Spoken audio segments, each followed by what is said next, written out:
as características do Espírito Santo que são externalizadas em nós. Como é que eu posso saber se eu sou salvo? Se o meu comportamento, ele é um comportamento condizente com as Escrituras Sagradas e condizente com aquilo que Jesus nos ordenou. E aqui, em Gálatas, nós vemos a descrição de quais são os frutos do Espírito Santo. Como a gente estava falando no vídeo ontem, a gente fala muito sobre os dons espirituais, né? Sobre ter dons, conquistar dons, dom de profecia, o dom de ministração, o dom de cura, enfim. São vários dons e vários ministérios. Só que, de fato, a gente tem que buscar os frutos do Espírito Santo. Porque os frutos do Espírito Santo vão testificar que somos cristãos e vão testificar que somos salvos. Quando a gente entende uma vida guiada pelo Espírito Santo, a gente tem que ter as características dele impregnadas na nossa alma. Por exemplo, quando você vai para uma guerra, se você for estudar história, ou se você for assistir qualquer tipo de filme que seja fidedigno à história, você vê que sempre tem um capitão. Sempre tem aquele que vai guiar todo o pelotão para uma missão. Quem é o nosso capitão? O Espírito Santo. O Espírito Santo que vai nos guiar até Jesus. Ou seja, nós não vamos ser conduzidos à salvação, nós não vamos ser conduzidos a Cristo, a viver eternamente com Ele, sem o Espírito Santo. E a gente deixa muito de lado, muito esquecido, o Espírito Santo. Tem um autor que eu gosto muito, que é o Francis Chan, que ele escreveu um livro que é o Deus Esquecido. E quem é esse Deus esquecido? O Espírito Santo. Porque o Espírito Santo está esquecido? De forma alguma, mas porque nós esquecemos ele. Como é que nós tratamos o Espírito Santo? A terceira pessoa da Trindade. A terceira pessoa da Trindade, como se fosse, sim, o último. E aí eu pergunto para vocês, quem foi o terceiro colocado nas Olimpíadas? Ninguém lembra, né? Por quê? Porque o terceiro, ele fica totalmente esquecido. E é o que a gente faz com o Espírito Santo. A gente sempre lembra do primeiro, né? A gente fala de Deus, de Deus, de Deus, e é excelente. Temos que continuar falando. Só que o Espírito Santo é aquele que está conosco todos os dias, habitando conosco. O Espírito que habitava em Deus está também conosco. E essas características do Espírito Santo são a que nós temos que ter. E, meus irmãos, o diabo ele vai constantemente atentar contra você. Constantemente. Por quê? Porque o diabo ele quer tirar você desse caminho de carregar os frutos do Espírito Santo. E como é que ele faz isso? Te envergonhando. Se ele sabe que você é uma pessoa irada, você se revolta com qualquer coisa, ele vai te tentar com a bebida? Não. Ele vai te tentar com aquilo que você é suscetível, com aquilo que você é fraco, porque ele é inteligente. Ele nunca vai querer perder uma guerra pra gente. Então, quando a gente tem, e aqui, se a gente fosse ler, né, as obras da carne, você ia ver quais são as características de uma pessoa que tem as obras da carne. Se a gente não carrega e não tem consciência de quais são os frutos do Espírito, Satanás vai vir constantemente ao nosso derredor, nos tentando e tentando nos derrubar. É aquilo que a gente falou no EBD ontem. Você não pode casar, e eu falei um pouco mais destinado para os homens, você não pode casar sem saber a sua responsabilidade no casamento. Por quê? Porque você não vai casar e por osmose você vai aprender, de forma alguma. Então eu não posso ter um relacionamento com o Espírito Santo sem saber quais são os frutos dele. E aqui já fica, eu já vou finalizar agora a minha participação, e aqui já fica já um confronto para vocês, que é o quê? Se você diz que é um cristão, se você diz que está na igreja constantemente, mas você não apresenta os frutos do Espírito Santo, é porque você não é um cristão. Mas como assim, Lucas? A primeira vez, eu gosto sempre de falar isso, a primeira vez que a Bíblia menciona o termo cristão, não foi com qualquer pessoa, foi com os apóstolos, que não era qualquer crente de hoje em dia meia boca. Os apóstolos, eles eram de fato cristãos e com total certeza de sua salvação. Ou seja, eu não posso dizer que tenho o Espírito Santo e tenho características totalmente distantes da dele. Totalmente distantes da dele. É como, por exemplo, eu ser casado e eu não conseguir reconhecer a voz da minha esposa em uma ligação, em uma multidão. Significa que eu tenho de fato um relacionamento com essa pessoa? Não. A Bíblia fala que a ovelha conhece a voz do seu pastor. Ou seja, tem muitas pessoas na igreja que falam: Deus não fala comigo, Deus não ouço uma palavra dele. Só que constantemente Deus está falando alguma coisa. Constantemente. Só que você não tem ouvidos para ouvi-lo. Isso significa que você não é ovelha de Jesus Cristo. Se eu não tenho aqui os frutos do Espírito Santo, a minha vida toda aqui é em vão. Por isso que isso é de demasiada importância, para que você não chegue naquele grande dia e fale: agora eu vou entrar no céu. E Jesus fala: apartai-vos de mim, vós que praticais a iniquidade. Imagine você desperdiçar uma vida inteira achando que vai ser salvo e chegar lá Jesus falar para você ir para o inferno. Imagine só. A Bíblia fala que aquele que é frio, que fique frio. Aquele que é sujo, né? Suje-se mais. Aquele que é limpo, limpe-se mais. Ou seja, se você tem de fato no seu coração a intenção de ser salvo, a intenção de um dia se encontrar com Jesus Cristo, entenda se de fato você é, com as características do Espírito Santo. Essa foi uma pequena introdução aqui para vocês entenderem. Não sei como é que o irmão vai discorrer, mas com certeza os frutos do Espírito Santo têm muito a ver com você ser guiado pelo Espírito Santo. Você aprender a ouvir a voz do Espírito Santo, para que na sua vida você possa viver em retidão com Jesus Cristo, em retidão com a palavra dele, para que você tenha total certeza de que se acontecer qualquer coisa na sua vida, você vai se encontrar com Jesus Cristo. Pode vir aqui na frente e fazer uma oração por você, e você pode soltar o cajado aí. Com isso sobre os pés, a gente vai fazer uma oração por ele. Meu Pai, nós te agradecemos pela presença do teu filho aqui, que veio nos alimentar com a tua palavra, e veio dar uma palestra, meu Pai, que com certeza vai ser muito rica para todos nós, para o nosso coração. Usa ele, meu Pai, para que a palavra dele possa penetrar no coração de cada um desses jovens, para que eles possam sair daqui transformados e mudados, que as dúvidas deles possam ser sanadas e que eles possam sair com o entendimento renovado. Usa o teu filho, no nome de Jesus. Amém. Amém. Meus irmãos, Pai do Senhor, abra a sua Bíblia, por favor. Lucas capítulo 4. Eu vou trabalhar da seguinte forma. Vou falar algumas coisas e quem por gentileza puder abrir as escrituras, nós vamos analisar algumas coisas juntos.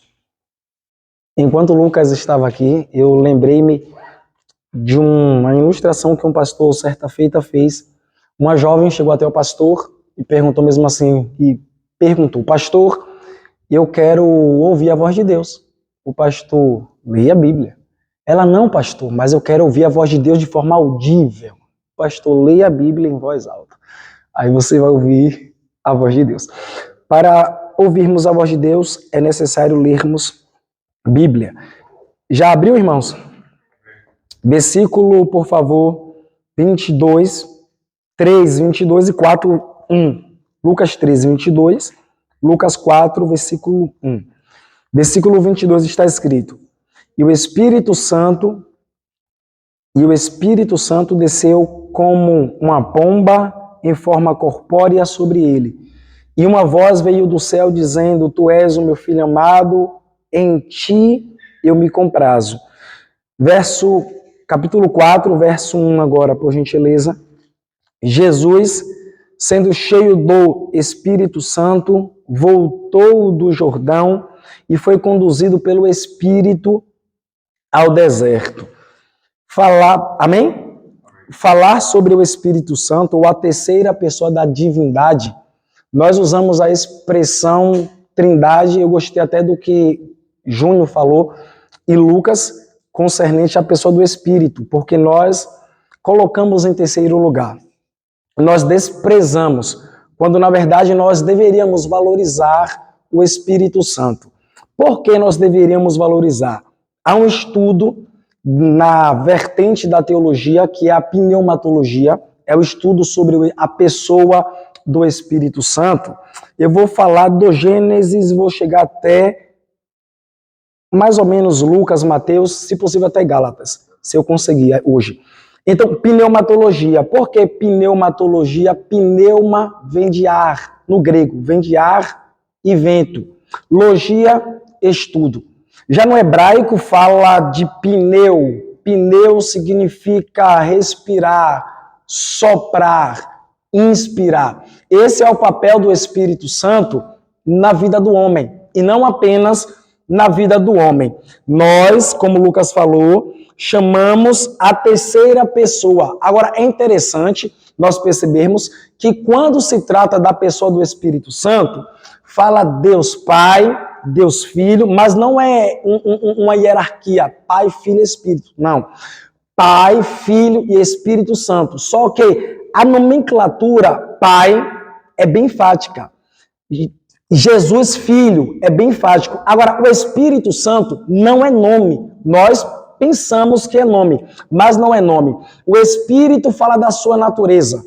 Espírito Santo é a capacidade que ele tem de nos santificar. Então, Espírito Santo. Há uma igreja, uma denominação que dizem que o Espírito Santo é uma força, é um poder. E nós sabemos que não é, porque o Espírito Santo, ele tem personalidade. E o que é personalidade? É o conjunto de atributos de várias categorias que caracterizam uma pessoa. Ou seja, o que eu penso, como falo, o que sinto, o que vejo, o que faço, revela a minha personalidade. E o Espírito Santo, nas Escrituras Sagradas, sempre revelou a sua personalidade, o seu caráter. Aí nós vemos, Gênesis capítulo 1, Deus formou, criou as coisas, céus e terra. No capítulo 2, ele forma o homem, ele não cria. Nós temos que perceber isso. Que o Espírito Santo, que Deus não criou o homem, Deus formou o homem. E qual a diferença entre formar e criar? Formar tem que ter uma forma. As mulheres vão me entender. Para formar um bolo é necessário ter uma forma, sim ou não? O design que você quer dar no bolo, você vai usar a forma. Então, que forma foi que Deus usou para fazer o homem? O corpo de Cristo. Então, o homem não foi criado, o homem foi formado. No capítulo 1, o Espírito Santo pairava sobre a terra. No capítulo 2, ele ainda permanecia na terra. Capítulo 3, 4 e 5, o Espírito Santo permanecia na terra. Mas no capítulo 6, por gentileza, abra sua Bíblia, Gênesis capítulo 6. Olha o que está escrito, Gênesis capítulo 6, versículo 3, por favor. Quem puder ler, eu fico grato. Então declarou o Senhor, por causa da malignidade do ser humano mortal, o espírito que ele tem não permanecerá nele para sempre.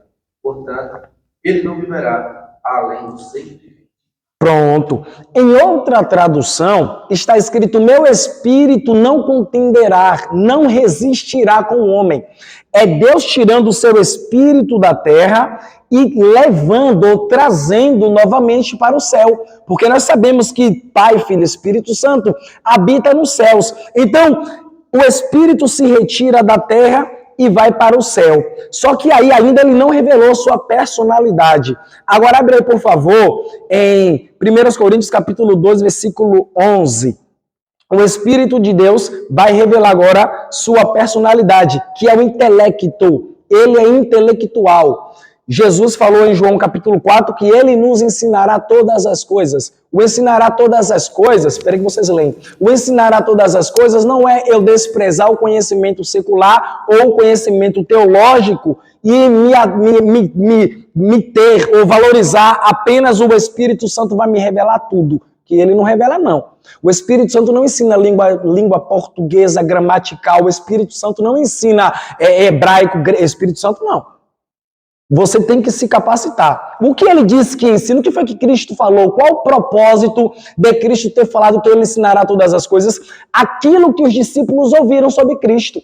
Porque um pregador, ele precisa ler por quê? Um pregador, um aluno, uma pessoa que ama Jesus, tem que amar as Escrituras por quê? Porque quando eu amo as Escrituras e vou ser confrontado em alguma área da minha vida, o Espírito Santo vai me lembrar de alguma passagem da Bíblia para que eu não peque, para que eu não erre, para que eu faça a diferença. Por gentileza, alguém pode ler? 1 Coríntios capítulo 2, versículo 11. Pois quem conhece os pensamentos do ser humano, a não ser o espírito do homem que nele reside, assim, igualmente ninguém conhece os pensamentos de Deus, a não ser o Espírito de Deus. O Espírito de Deus, intelecto, apenas ele conhece. Por gentileza, agora Efésios capítulo 4, versículo 30. Ele mostrou o intelecto, agora ele vai falar da sua sensibilidade. Intelecto, sensibilidade. Por gentileza, abra aí.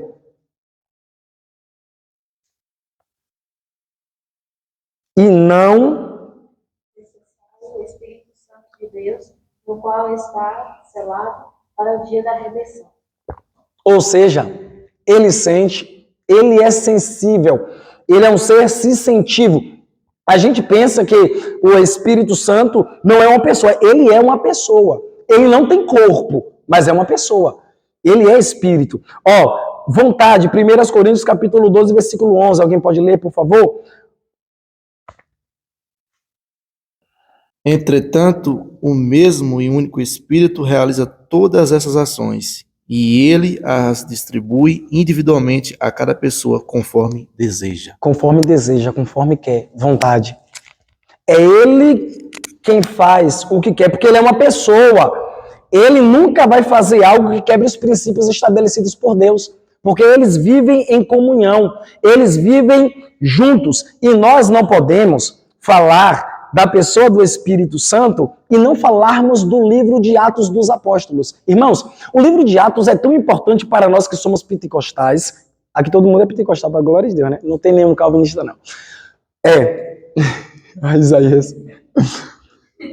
Para nós que somos pentecostais, porque o que é ser pentecostal? As pessoas não sabem o que é ser pentecostal. Ser pentecostal é crer no quadrilátero do Evangelho. Jesus Cristo salva, batiza, cura, em breve vai voltar.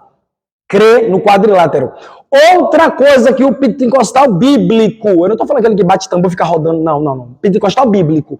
O pentecostal bíblico, o que é que ele valoriza? As Escrituras. Atos capítulo 2, quando o Espírito Santo desce, eles é cheio do poder. Agora é interessante que homens chegaram e zombaram de Pedro. Você está embriagado. Pedro se colocou de pé, eu vou falar sobre isso também, e disse, não varões galileus, nós não estamos embriagados. O que aconteceu aqui foi o que Joel profetizou, ou seja, Pedro está falando da palavra. Então, quem é cheio do Espírito Santo, fala da palavra. Quem é guiado pelo Espírito Santo de Deus, se enche da palavra. Salmo 119, versículo 100, se eu não me engano, diz que a palavra do Senhor nos torna mais sábios do que os anciãos. Ou seja, quando eu conheço as Escrituras, quando eu me aprofundo em conhecer Deus e o Espírito Santo, eu adquiro sabedoria muito mais do que uma pessoa que é mais velha do que eu. A gente pensa que experiência de vida é apenas quem tem idade. E não. Um jovem que conhece as Escrituras, ele tem muito mais sabedoria do que aquele jovem. Do que aquele homem, perdão. Então, o Espírito Santo de Deus, em Atos 2, ele se manifestou e Pedro falou a palavra. No capítulo 4, eles receberam o Espírito Santo e Pedro novamente prega a palavra. No capítulo 8, em Samaria, quando o Espírito Santo desce, foi ouvindo a palavra. Capítulo 10, na casa de Cornélio, quando o Espírito Santo encheu Cornélio e toda a sua casa e os amigos, foram ouvindo a palavra. Então, eu não posso dizer que sou cheio do Espírito se eu não leio a palavra. Porque, entenda, meus irmãos, o que é ser pentecostal ainda, que eu não esqueci-me. 4, crê no quadrilátero, e agora, crê que o que Jesus fez em Atos 2, ele pode fazer hoje. O pentecostal, ele lê a Bíblia diferente dos reformados ou dos sensacionistas. Nós lemos as escrituras e fala, o que aconteceu lá pode acontecer hoje na minha vida.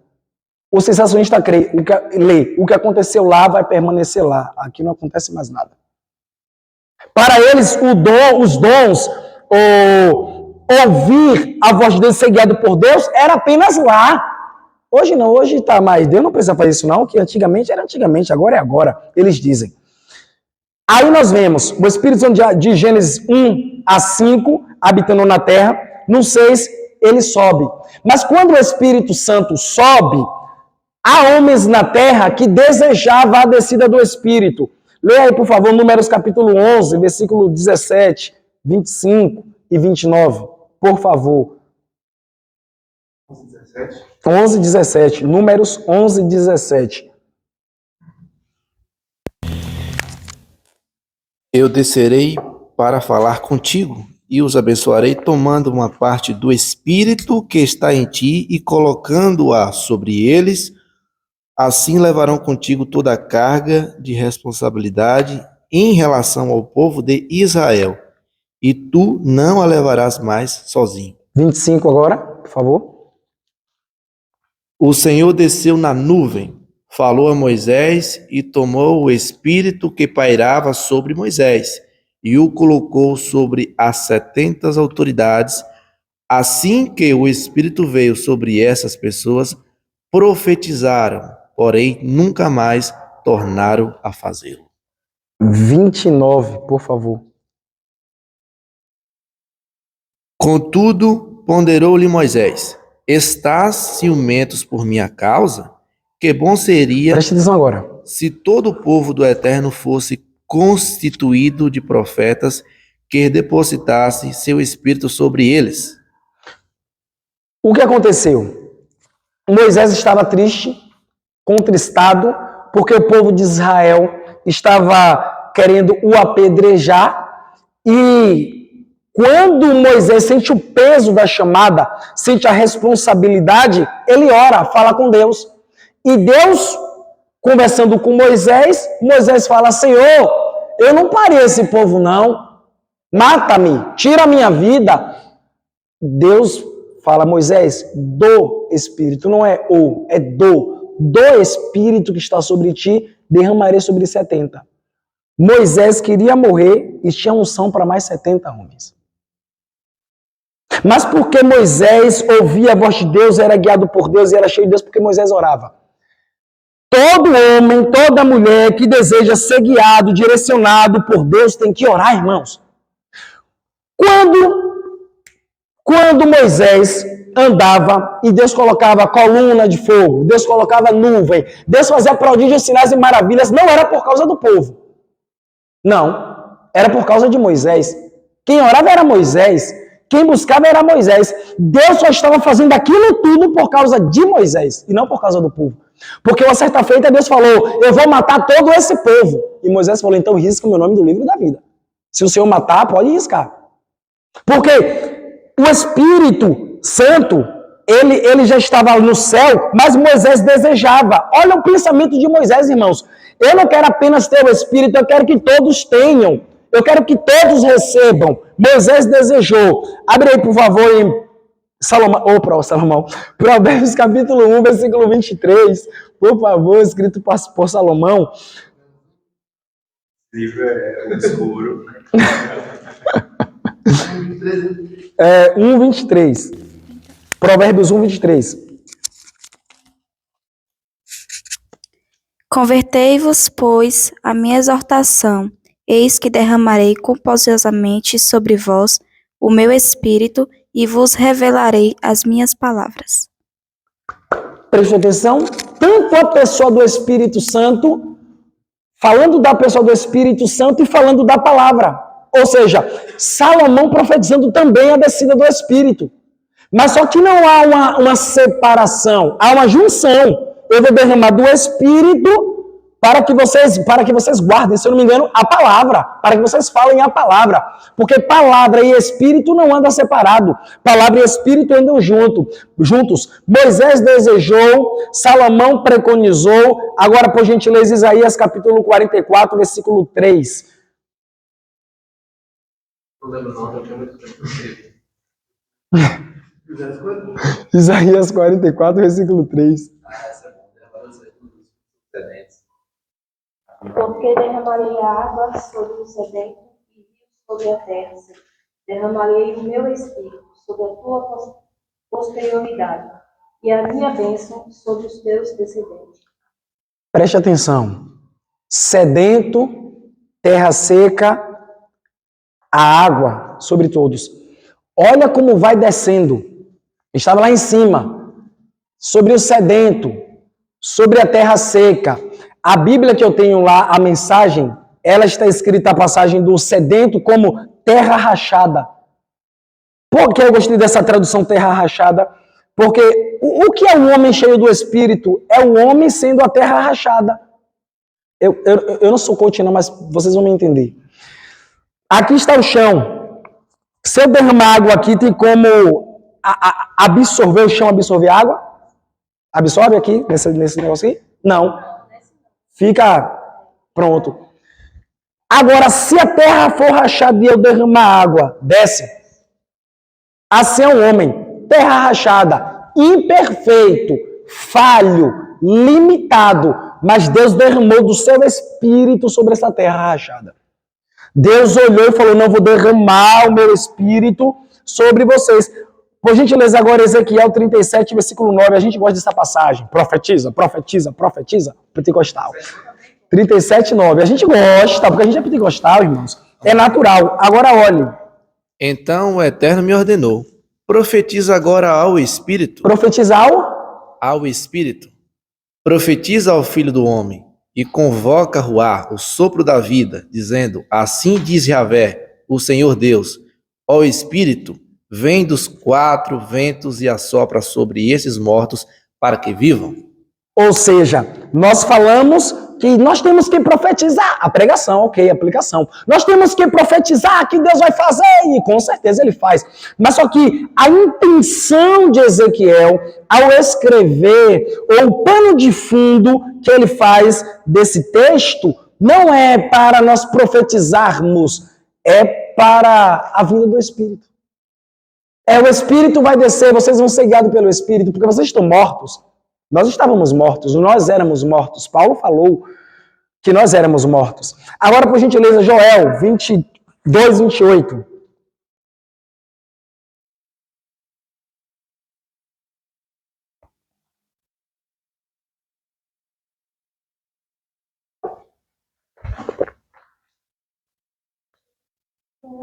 Dois 28.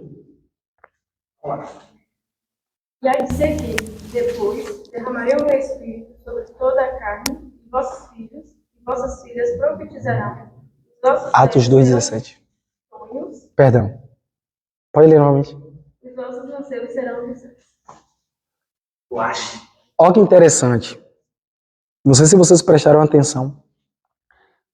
Joel profetiza falando que derramarei do meu espírito. Se eu não me engano.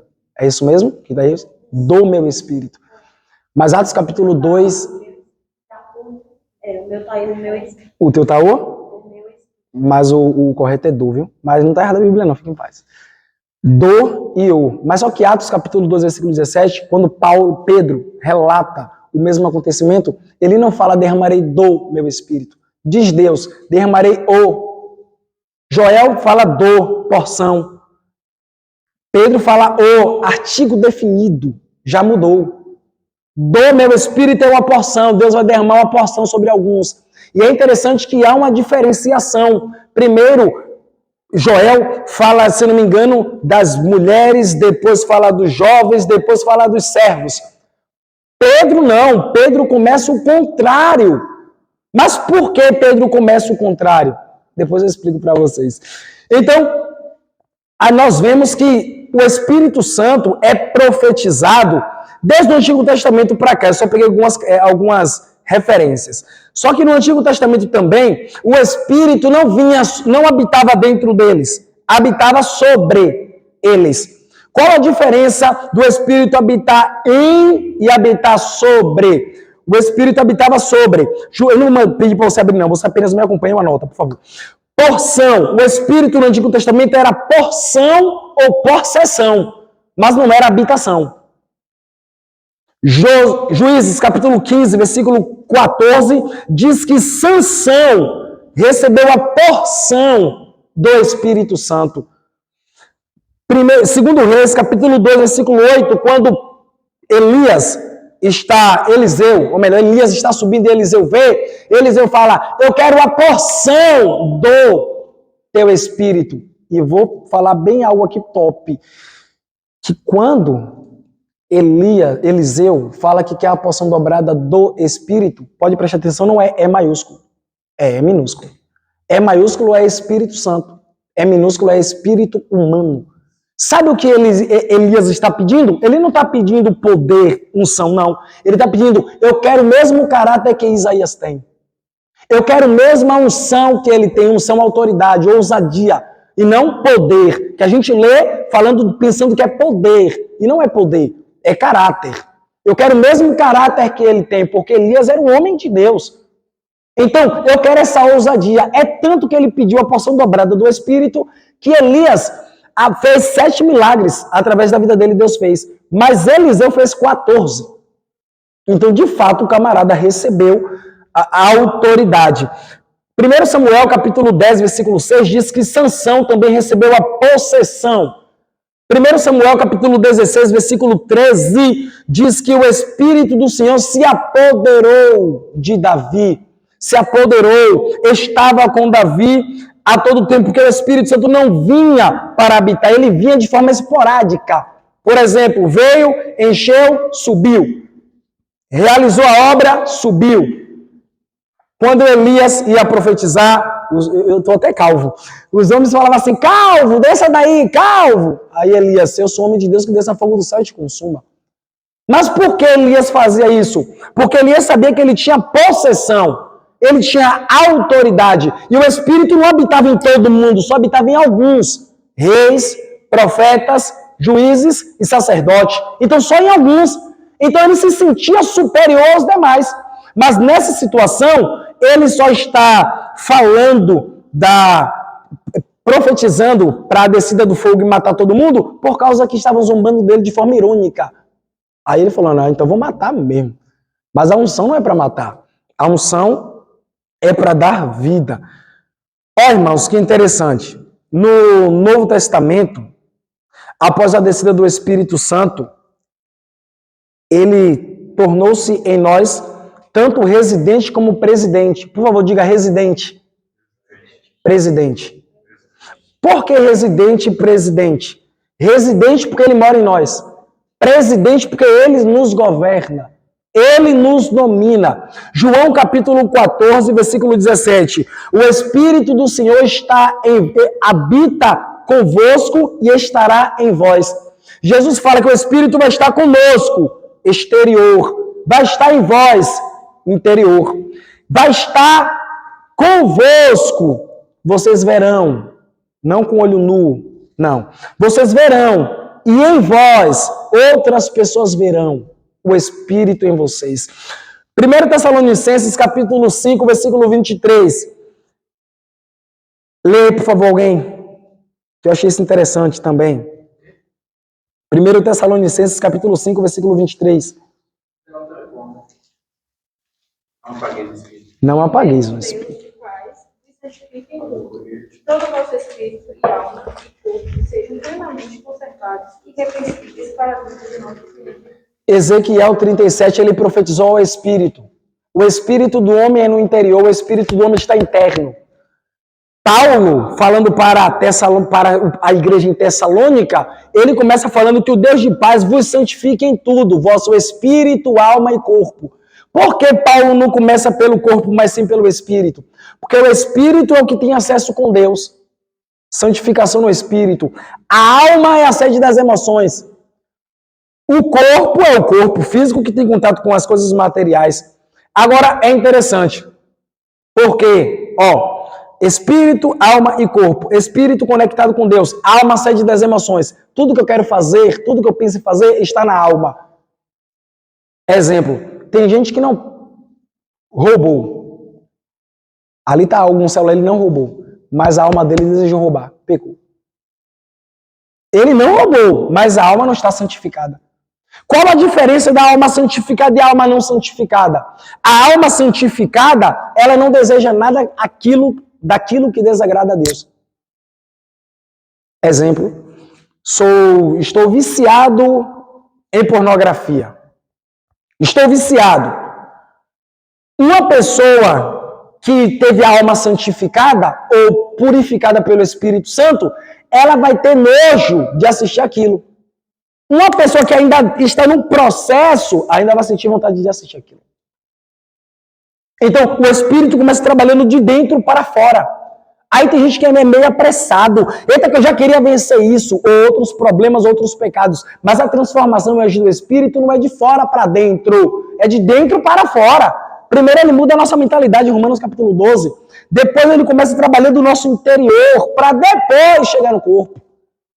Então tem gente que Deus está santificando, mas porque ela não está vendo de forma visível, perceptível, ela não crê que Deus está trabalhando na vida dela. Agora eu quero falar rapidinho com vocês o porquê eu estava falando isso tudo, que já vou encerrar já, 4 minutos. E eu não cheguei onde eu queria, mas tudo bem, vamos lá. Porque eu li Lucas capítulo 3, versículo 21, 22. O Espírito Santo desceu como uma pomba em forma corpórea sobre ele, e uma voz veio do céu, dizendo: Tu és o meu filho amado, e em ti me comprazo. Versículo 4, capítulo 4, versículo 1. Jesus, sendo cheio do Espírito Santo, voltou do Jordão e foi conduzido pelo Espírito. Preste atenção aqui, por favor. Jesus, sendo cheio do Espírito, voltou ao Jordão e foi conduzido pelo Espírito. Ou seja, aquilo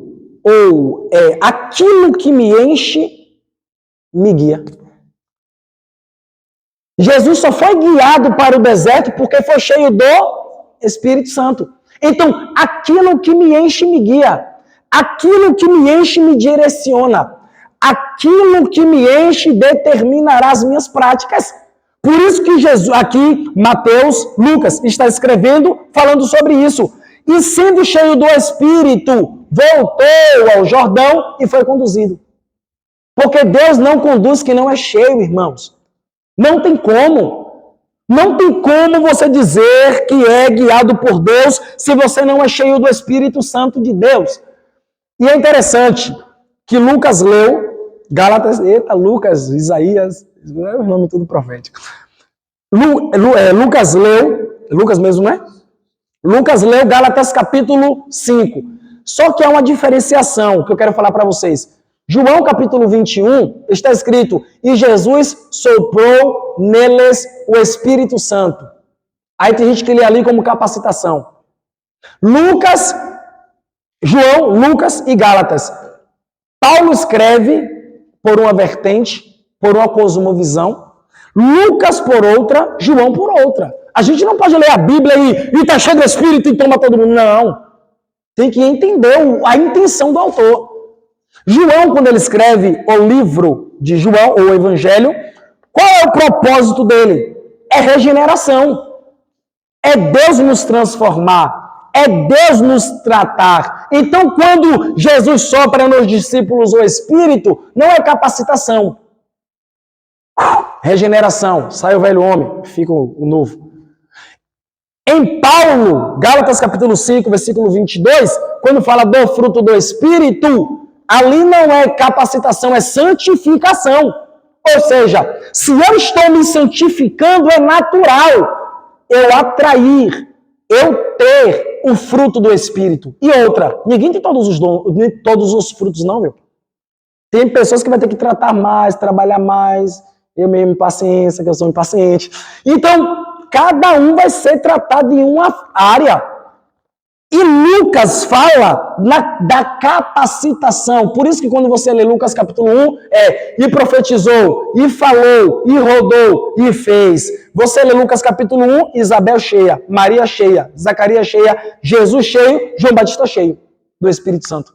E todos que foram cheios, ou dançaram no Espírito, ou profetizaram. Quando você lê Atos, mesma coisa. Porque é capacitação na vida do homem. Lucas, Atos. Agora, Paulo não. E como eu posso ser guiado pelo Espírito? Jesus, no capítulo 3, orou. No capítulo 4, foi conduzido. No capítulo 4, teve a palavra. Então, no capítulo 3, versículo 22, oração. Antes de ser batizado, ele orou. Quer ser guiado pelo Espírito? Quero. Ora. Segundo, quer ser conduzido pelo Espírito? Quero. Seja cheio do Espírito. Terceiro, quer ser cheio do Espírito? Quero. Prega a palavra, ou fala da palavra, ou medita na palavra. Esses são os 3 princípios para que nós ouçamos a voz de Deus. Oração, ser cheio do Espírito e a palavra. Fundamental para que nós cresçamos em graça e poder. Alguém quer fazer pergunta? Isaías aí tá. Vou pegar umas perguntinhas aqui. Quem tiver alguma pergunta, se tiver com vergonha, pode mandar no meu WhatsApp. Quem não tiver vergonha, só levantar a mão e. Tô com vergonha. Soltar. Primeira pergunta aqui pra gente ser bem objetivo. Como saber se sou guiado pelo Espírito Santo ou se é a minha carne? Como saber se eu sou guiado pelo Espírito Santo ou se é a minha carne? Primeiro, a carne do homem, ela sempre é inclinada ou deseja, de forma desenfreada, as coisas que não agradam a Deus. Sou guiado pelo Espírito quando o Espírito me impulsiona. Por exemplo, quando tem dia que você não quer ler Bíblia, aqui dentro não fica alguém? Lê Bíblia. Lê Bíblia. Vai orar. Não fica essa guerra dentro? Então, enquanto a carne não quer fazer o que agrada a Deus, o Espírito Santo quer fazer. Desculpa, Lucas, mas eu vou falar isso aqui. Mas por que nós temos a tendência em fazer mais o que a carne quer do que o que o Espírito nos proporciona? Porque quando Eva e Adão caíram, nos tornamos pecadores. Então, nós temos mais uma inclinação para a carne do que para as coisas de Deus. Mas, como saber que eu sou guiado por Deus? Quando o Espírito, a cada momento, gera dentro de você o desejo de ler Bíblia, o desejo de orar. Ainda que não ore, mas você sente a vontade de orar. Ainda que não queira ler Bíblia, mas sente aquela vontade. Então é o Espírito que gera isso dentro de você. Porque se depender de nós, a gente nunca vai crescer, né, irmãos? A gente vai querer pecar. Tem umas horas. Verdade. Vou ler mais um aqui e vou abrir para quem quiser perguntar, fica à vontade. A igreja vai experimentar de um avivamento? É para falar o que eu creio ou... Vamos lá. O que eu creio? O que eu creio? O que eu creio? O que eu creio? Existe... Nós não podemos... O que aconteceu agora nos Estados Unidos? Ali nós não podemos chamar de... Vocês vão me entender. O avivamento. Mas avivamentos ou reavivamento. Porque o avivamento bíblico, e aconteceu em várias passagens da Bíblia, não só foi em Atos 2, aconteceu de fato em Atos capítulo 2, em Números, quando Moisés, capítulo 11, profetizou, ali foi o avivamento também. Quando esse Salomão entrou no templo e tremeu tudo, foi também avivamento. Então, avivamento é mudança de conduta, mudança de pensamento. O avivamento não é produzido pelo homem.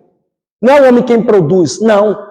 É o Espírito, é Deus quem gera isso dentro de nós. Agora, houve e há várias profecias de que o último avivamento será no Brasil. Eu não estou meio, né? Mas... Só Jesus na causa.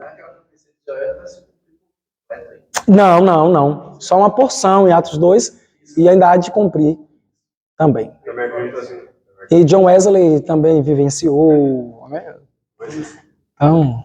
Alguém tem alguma pergunta aí? Se alguém tiver, levanta a mão, dá um grito. A palestra foi boa. Camarada, Puto pra quebrar. Aí depois, se você vê uma pessoa que não está sendo guiada pelo Espírito Santo, Já sabe que... Exatamente. Ou se depois chegar e Ou não falar, eu fiquei com a dúvida, eu discordei dele quando ele disse X. coisas. Eu vou perguntar, por que na hora que ele lançou a oportunidade, você não falou nada? Aí você pergunta o que é ser guiado pelo Espírito Santo? Eu bom, assim, quando você escuta uma voz, você sente a força dentro de você. Eu só vou só concordar com ele em relação à pergunta de Lucas, que quando saber que eu sou guiada. está sendo guiado, né? pelo Espírito Santo. Então, é nessa questão aí mesmo. Sempre a gente vai ver que a gente vai fazer algo que não agrada a Deus. A gente vai ver. E quando a gente tem o Espírito Santo por si só, em nós, vai testificar. Vai sempre ficar falando ali. Sim. Muitas das vezes mesmo acontece comigo quando eu faço algo que não agrada a Deus. Aí, por si só, já vem, não foi assim que eu te ensinei, isso tá errado. E fica aquilo aí, enquanto eu não consertar, eu não fico aliviado. Verdade. Agora, irmãos, eu quero até falar algo interessante aqui. Por exemplo, Satanás usa várias estratégias, mas uma das estratégias que ele usa para destruir a vida do crente é essa. Após o pecado, um crente verdadeiro, genuíno, arrependido, ele vai orar. Quando ele dobra o joelho para orar, o Satanás, o filho do cão, ele nos faz nos recordar de todos os pecados que nós cometemos. E Deus não vai perdoar. Essa daí Deus não perdoa. Um crente imaturo que não tem discernimento e não sabe ouvir a voz de Deus vai fazer o quê? Vou me afastar. Tem muitas pessoas que saíram da igreja não por causa de pecado e nem por causa de olhar de irmão. Saiu, desviou, por causa que Satanás ficou o tempo todo na mente. E ele não consegue discernir. Por exemplo, se eu estou orando e ele está tentando me acusar, que ele é acusador mesmo, o que eu tenho que falar? Satanás, o teu futuro, que ele sabe onde é no lago. Tu vai queimar pro resto da vida. Mas o meu não. O meu é com Cristo. Então ele vai tentar o tempo todo paralisar a sua mente, colocar coisas na sua mente, você não consegue, você... Aí eu queria falar algo aqui, Lucas, rapidinho. Falando ainda sobre o Espírito Santo nos guiar, Jesus falou em João capítulo 14, que o Espírito Santo glorifica o Filho. O Espírito glorifica o Filho e o Filho glorifica o Pai. Sempre assim. Essa junção, esse trabalhar, é esse mover. João capítulo 11, João capítulo 5, meu pai trabalha até agora e eu também. João capítulo 5, nós vemos o tempo todo Jesus transferindo a glória para o Pai. Como eu sei que eu sou guiado pelo Espírito Santo? Se o Espírito glorifica o Filho, que é Jesus, o que eu ouço, o que eu canto e o que eu prego, glorifica Jesus. Ou seja, só quem tem raiz... Não glorifica Jesus. Eu não sei cantar, não. Eu falei isso semana passada aqui no canal. Aí foi comentar sobre o antropológico. Sim, antropocêntrico. Eu até citei essa música porque não fala nada de Deus. Não fala. O que é louvor e o que é adoração? Louvor. Isso, louvor é elogio. Não tem. Louvor é elogio. Elogiar quem? Se louvor significa elogio, eu vou elogiar quem? Só quem tem raiz, só quem tem raiz. A irmãzinha se recorda daquela que não vendeu fiado na não vendeu fiado na cantina. Não vendeu fiado na cantina, vou ficar com raiva dela. E ele olhou para mim com a cara feia, não quero mais conta com ele. Não. Isso não é louvor. Louvor é que glorifica Jesus. Se não glorifica ele, não é dele esse louvor, não veio dele. Esse louvor, quando fala assim, só quem tem raiz, ele fala assim sobre quem nasceu perante a presença de Deus. Né? Aí, por causa disso, conseguiu suportar. Não, vamos falar assim, não, eu tô falando que eu entendo. Mas o louvor tem que estar explícito. O que quer dizer mais como implicidade? Eu Mas acho. esses louvores, eles são interessantes quando você está passando por um momento de dificuldade. Aí você ouve um louvor como esse, aí você se refrigera. Sim. Quem está na igreja sabe. E quem não conhece Jesus ou não tem tanta intimidade assim para entender como... Eu falei só desse. E aquele, quer ver o povo chorar? É aquele. Como é, meu Deus? O que tá na moda agora? Do choro? Tá chorando. Não, minha irmã. Aí quando você canta, queria saber como era o seu rosto. Louvor antigo, eu não gosto. Harpa. Então, o pregador, todo pregador que você ouvir, todo adorador que você ouvir, adorador que eu falo é ministro de louvor, pregador, que eu não falo nem sempre, né? Que nem sempre também, assim, dos meus sermões, a maioria é cristocêntrico. Eu nunca prego mensagem antropocêntrica, mensagem que venha alimentar o teu ego. Não. Quem me conhece sabe, Júnior sabe. Então eu prego mensagens de fato que saem das Escrituras, com inspiração divina. Se eu só canto o que tu quer ouvir, eu não sou pregador, irmãos. E ainda diz que é profeta. Profeta no Antigo Testamento não pregava o que o povo queria ouvir, falava o que o povo não queria ouvir. E é diferente ministério profético de ser profeta. Teu dom profético é totalmente diferente. Ministério profético, o cara só vivia para aquilo. E vivia isolado. Isaías isolado, Jeremias isolado, Samuel isolado, Elissa, todo mundo isolado. Pode falar.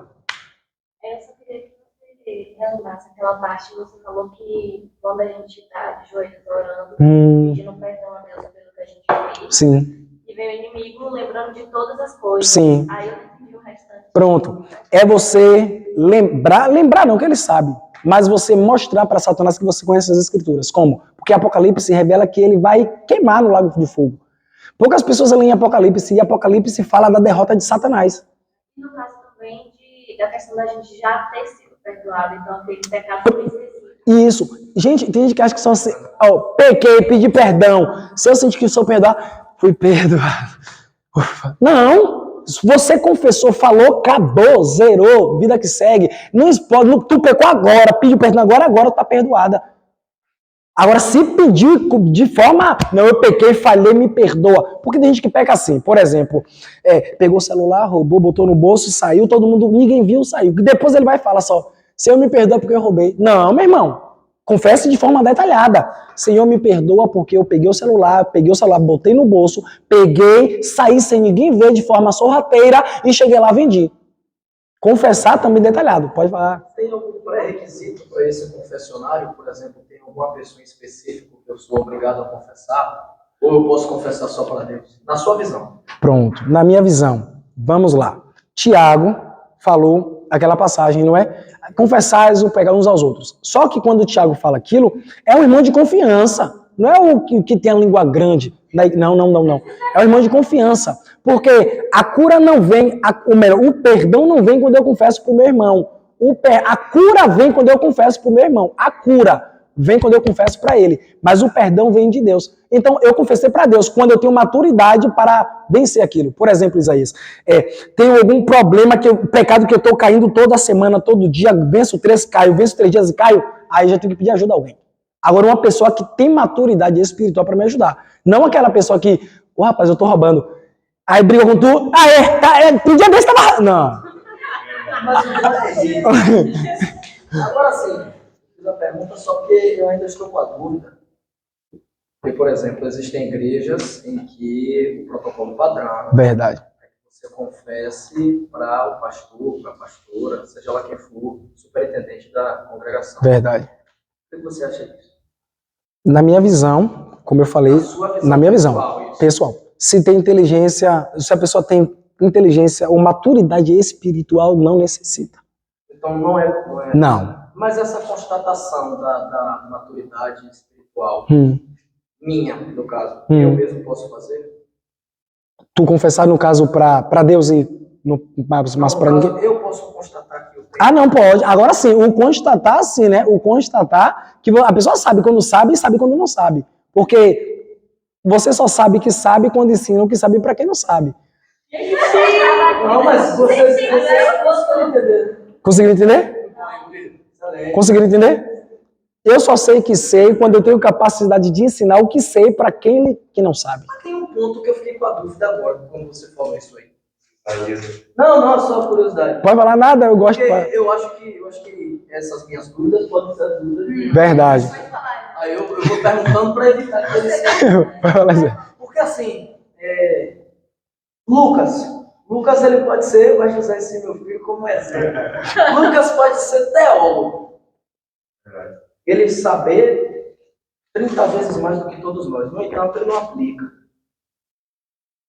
Ele pode se dizer como alguém que tem maturidade aí não. espiritual Porque a maturidade espiritual não está no âmbito intelectual, mas no âmbito praticando, vivenciando.